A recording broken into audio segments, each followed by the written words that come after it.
The Democrats' disastrous miscalculation on civil liberties. Americans have been told the dangerous and uncertain world requires stronger managers and less freedom, but the decline of civil liberties is what started this mess.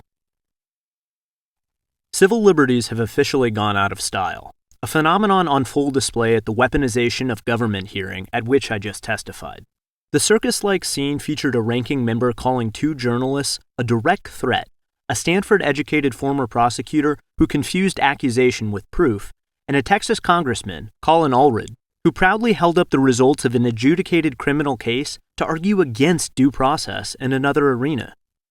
When I asked Allred's permission to point out that he just demonstrated that a proper forum for dealing with campaign abuses already existed in the court system, he basically told me to shut up. "No," he said, "you don't get to ask questions here." I then had to keep my mouth shut as an elected official shifted to dad mode to admonish me to take off the tinfoil hat, because there's not a vast conspiracy, by which he apparently meant my last 3 months of work.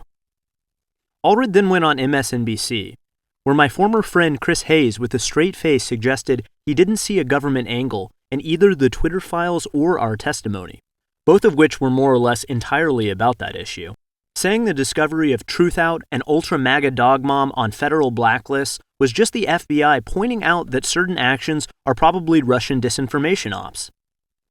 He also offered the ironic criticism that some people are stuck in an information loop, in which you're not allowing outside information in. At the hearing, Pee-wee's words of the day were clearly cherry-picked, money, and Elon Musk. Nearly every question asked of Michael Schellenberger and me involved our associations or motives. Florida's Debbie Wasserman Schultz, being a Republican witness certainly casts a cloud over your objectivity. Only a Democrat witness can be trusted. While Dan Goldman tweeted that only someone who signed his version of a loyalty oath, a question about whether or not we agreed with Robert Mueller's 2 indictments of Russian defendants, can belong in the public conversation. These are behaviors we associated with Republicans in the War on Terror years, when Democrats howled over accusations that John Kerry looks French. That the roles have been reversed is old news, but the big question remains, why did this happen? In the coming days, you're going to see a new release of Twitter Files material about the creation of a multi-agency working group to address what experts described as vaccine disinformation and misinformation. The hall monitor personalities behind these programs somewhere along the line came to view civil liberties themselves as the root cause of America's political problems. So they built machines that essentially engage in mass sentiment analysis with regard to the Bill of Rights, which in turn led to a self-fulfilling prophecy, convincing them their task was both more target-rich and easier than it really was.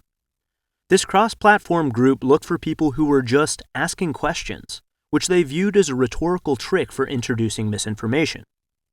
They took aim at people who framed ideas like vaccine passports as compulsory or authoritarian, as opposed to emphasizing their utility and necessity, which they interpreted to mean a tendency to more generally negative opinions about vaccines.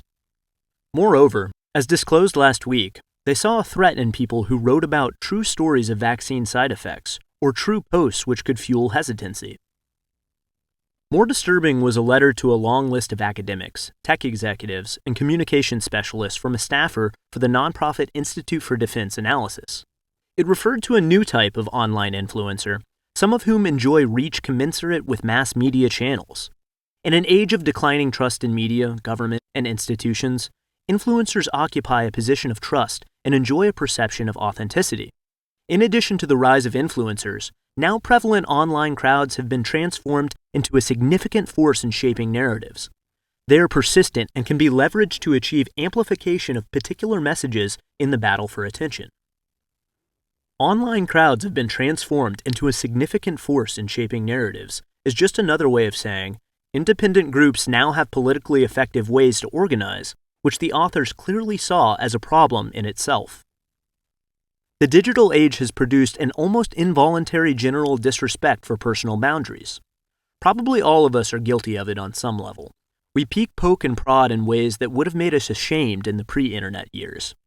We see a more ominous form of it throughout the Twitter files, where content moderators are forever taking shortcuts to judgment by blithely entering the minds of users to make snap calls about intent. If people transmit true or possibly true stories that conflict with approved narratives, these acts are algorithmically detected and intended to deceive and thrown into thought crime baskets, undermining Ukraine, promoting hesitancy, etc. The campaign against disinformation in this way has become the proxy for a war against civil liberties that probably began in 2016, when the reality of Donald Trump winning the Republican nomination first began to spread through the intellectual class. There was a crucial moment in May of that year when Andrew Sullivan published "Democracies End When They Are Too Democratic." This piece was the cri de coeur for the educated set. I read it on the way to covering Trump's clinching victory in the Indiana primary, and though I disagreed with its premise, I recognized right away that Andrew's argument was brilliant and would have legs. Sullivan described Plato's paradoxical observation that tyranny is probably established out of no other regime than democracy, explaining that as freedom spread and deference to authority withered, the state would become ungovernable.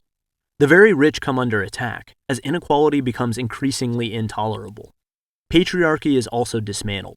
We almost forgot to mention the extent of the law of equality and of freedom in the relations of women with men and men with women. Family hierarchies are inverted. A father habituates himself to be like his child and fear his sons, and a son habituates himself to be like his father and to have no shame before or fear of his parents. In classrooms, as the teacher is frightened of the pupils and fawns on them, so the students make light of their teachers. Animals are regarded as equal to humans. The rich mingle freely with the poor in the streets and try to blend in. The foreigner is equal to the citizen. And it is when a democracy has ripened as fully as this, Plato argues, that a would-be tyrant will often seize his moment. It was already patently obvious to anyone covering politics in America that respect for politicians and institutions was vanishing at warp speed.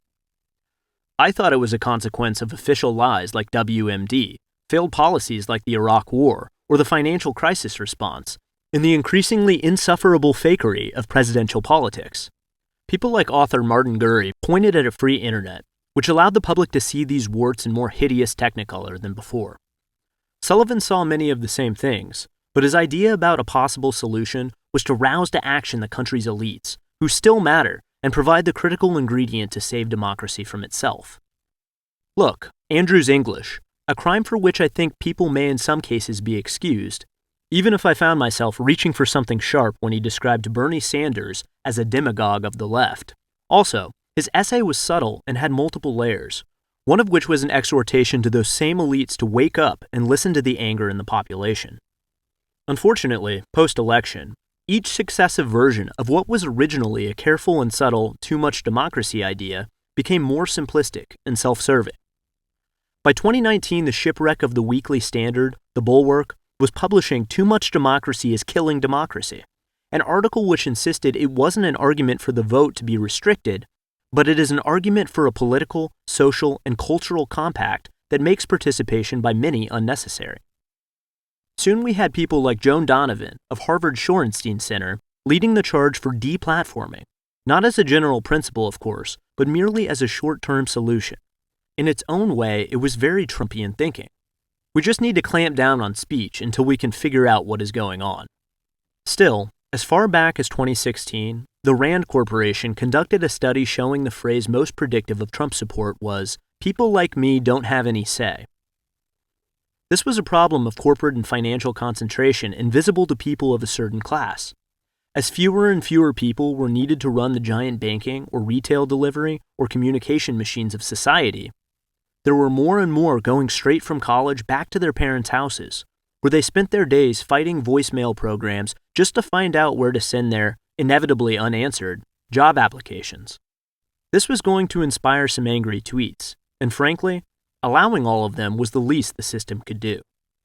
Instead of facing the boiling ever hotter problem underneath, the managerial types decided, in the short term only, of course, to mechanically de-amplify the discontent, papering things over with an expanding new bureaucracy of polarization mitigation, what Michael calls the censorship industrial complex. Instead of opening society's doors and giving people roles and a voice, those doors are being closed more tightly, creating an endless cycle of anger and reaction.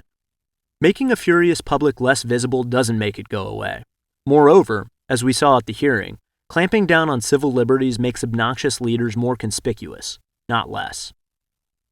Democrats used to understand this, but now they're betting everything on the blinders they refuse to take off, a plan everyone but them can see won't end well. Thanks for listening to the audio version of this article. For more, visit taibbi.substack.com.